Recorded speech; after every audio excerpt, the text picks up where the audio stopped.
Hello friends, acquaintances, and enemies of all ages. My name is Combat Bird. E3 is right around the corner, and at this point I couldn't be more excited. During last year's E3, there was a game that had piqued my interest quite a bit. Beyond Good and Evil 2, which used a beautiful pre-rendered cutscene to show off an amazing interstellar world that I couldn't wait to explore.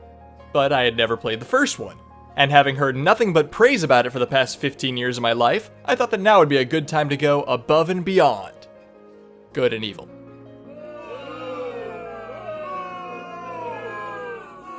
I bet you didn't think I would be willing to make such a bad joke, but I'm never afraid to go beyond. Okay, I'll stop. Beyond Good and Evil follows Jade, a strong, smart, and caring woman who lives on this island in a lighthouse with her uncle pey'j, as well as a bunch of orphan children. There is a war actively happening on the planet of Hillis between the Alpha sections, who help protect the locals of Hillis, and the Doms, a parasitic alien species. Jade ends up getting wrapped up into the whole thing after being approached to join a rebel group known as Iris. Pretty short on funds, and willing to do anything to help stop the war that resulted in the loss of her parents, Jade accepts. Upon joining Iris, Jade is shown that the Alpha section has actually been working with the Doms to kidnap local residents, and Iris needs her to go take photographic evidence that will help win over the people of Hillis. Okay, let me immediately state, this game is approaching 15 years old, and as such, it is going to have some pretty glaring flaws by today's standards. I'll do my best to not let them taint the experience, but also keep in mind that I absolutely have to mention them at some point. Now let's take a look at the gameplay of Beyond Good and Evil. I like to break it down into 4 different categories. Category 1, Free Roam. That's really the most fitting word I can think for this category. Hillis is surprisingly vast, and Jade can go interact with most of it. You have your main city, which has shops, bars, races, and more inside of it. You can go and speak to the various residents and get their point of view on the war and what's happening to Hillis.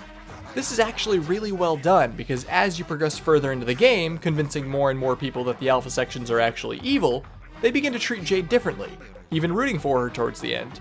Some of the residents even have a small mini-game that you can play, typically in exchange for pearls, which are this game's main collectible. There's also the currency of the world that you can get for doing just about anything. You'll find boxes of it around, get it for defeating enemies, or even for taking pictures of the various wildlife. Category 2, Hovercraft. Remember how I said Hillis was vast? Well, you wouldn't be able to do much with it if you didn't have a way of getting around. Jade has an easy to control hovercraft that she can upgrade throughout the game. It starts off with purchasing simple boosters that allow you to move quickly, but by the end of it you're able to get this baby off the ground and up into the sky. The fact that the hovercraft feels so smooth to control is crucial to this game, because you spend a surprisingly large amount of time inside of it.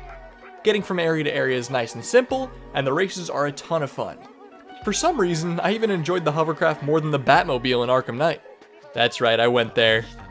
Listen, I loved Arkham Knight, but something about the Batmobile and how often the game forced it on me was seriously irritating. Category 3, Combat. Good old-fashioned combat. While I'm not 100% sure, I'm pretty sure this game pioneered switching your attacks between multiple enemies at the same time. Kind of like Batman. Oh my god. Is this game just secretly Batman? Like Batman Beyond Good and Evil. I'm sorry, last time, I promise. While the combat in this game can be fun due to its simplicity, that is, pressing the A button to attack and the B button to dodge, it can also get incredibly boring for that same reason. There's a power attack you can use by holding the attack button down, but I rarely found a good moment to use it. Enemies tended to attack far too quickly for me to be able to get it off mid-fight. Besides, spamming A worked for most of the enemies, except for these guys, where you dodge their attacks, and then you spam A. Category 4, Stealth.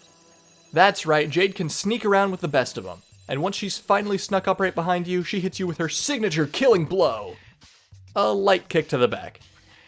No, I'm not joking. This really is the most effective thing that she can do while sneaking up on an enemy. To be fair, they typically have a tank on their back that is pretty much labeled as a weak spot, but come on, a light kick?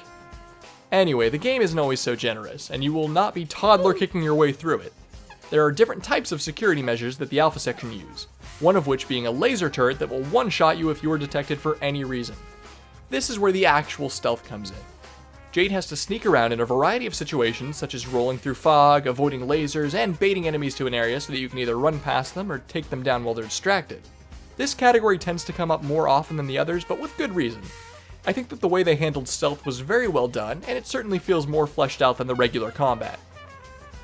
Bonus category, puzzles. I had to put this in its own category, because puzzles are a hugely significant portion of this game, but they really aren't limited to any of the categories I listed previously. There are puzzles all around you all of the time. Whether it's just a bonus side puzzle where you can earn an extra pearl or two, or if it's figuring out how to take down a boss, they're everywhere and are honestly the main mechanic of the entire game. Now, this isn't a bad thing by any means, and most of the puzzles are pretty well done. And although most of them are pretty easy, there were definitely a couple that had me scratching my head for a little while. And hey, if puzzles really aren't your thing, if you speak to whoever your current buddy is, they can offer you a small hint or two to help you progress. So now you know all of the categories, but did you know they all have one thing in common? They can all be completely butchered if the level design isn't done right. Every single one of these categories could have the strongest, most unique gameplay mechanics you've ever seen, but if you put that into a poorly designed level, they might as well be bad themselves. This is where I get somewhat torn during Beyond Good and Evil, because gameplay-wise, I actually really enjoyed it. It certainly has its share of issues that I'll go over in more detail in a little bit, but in terms of the level design, it just kind of felt okay. Everything just felt so similar. Maybe it's because I had to see the same red and blue lasers over and over again, but anytime you were in one of the main missions of the game, it all became a mesh of similarity. Jump through some lasers, find a switch without powers, it needs a fuse, go get a fuse, plug it in to restore power, press the switch to open the door, which leads to a new area where you just repeat the same thing. Don't get me wrong, running around Hillis, discovering new secrets, chatting with the residents, shopping, and so on was super enjoyable. I loved the design of it. But when it comes down to the meat of the game, I felt like I did the exact same thing, just 10 different times. Even when you have your companions, you only use each of their abilities maybe 5 times or so. And in combat, their powers work almost identically. These main areas were all in all pretty boring, but there was a saving grace, something that I would argue saved the entire game even. The characters themselves. Throughout the game, we really get to know who Jade is, how she thinks, who she cares about, what her priorities are. We see her when she's at her happiest, we see her when she feels defeated, and she's surprisingly relatable.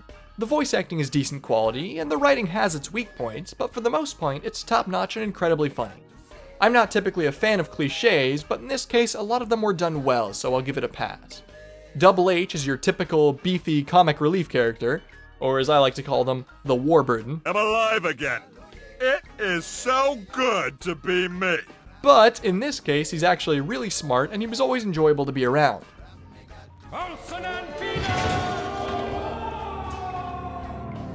And honestly, most of the characters felt this way. They were enjoyable, they were different, and they were my main motivator for completing the game. Now, of course, when you have a 15-year-old game that is praised by many, oftentimes having their judgments clouded by nostalgia, you're bound to find a flaw or two. And Beyond Good and Evil is no exception. First of all, the graphics of the game have certainly not held up in most ways. Whether it be the low poly models, the low res textures, or this awkward forced aspect ratio, the game could definitely do with a graphical upgrade. Also, I personally feel that the game could have been improved drastically with some tighter controls and even some platforming. You could argue, you jump from platform to platform, therefore it's a platforming game. But you'd be sorely mistaken. There's zero risk in any of these areas. You can't even fall off if you want to, and Jade will automatically jump when necessary. Mix this with the fact that sometimes Jade's movements feel stiff and sometimes even inconsistent, and the game begins to show its age. And lastly, the repetitive and boring evidence missions which take up most of the game's time, without someone like Double H keeping me sane, I'm not sure I would have made it through. You can only jump over lasers so many times before it stops feeling cool and starts feeling more like a forced obstacle just for the sake of it. I'd say that as someone who has told nothing but good things about this game for the past decade and a half, I was a bit disappointed with how the game turned out. Don't get me wrong, it was a fun ride, and for its time I could picture myself going nuts over the game. But as of right now, it's an experience that I by no means regret, but also not one I would repeat. I suspect newcomers will feel the same way. If you're a fan of slightly older games, play it just so you can say you have. Enjoy yourself, don't let the flaws get to you, and you won't have any regrets. But if you're expecting some masterpiece by today's standards, you're only setting yourself up for disappointment. And that is it for today's video. I really hope you guys enjoyed it. Let me know in the comments below if there's a game you want to see me cover, and as always, have a wonderful rest of your day.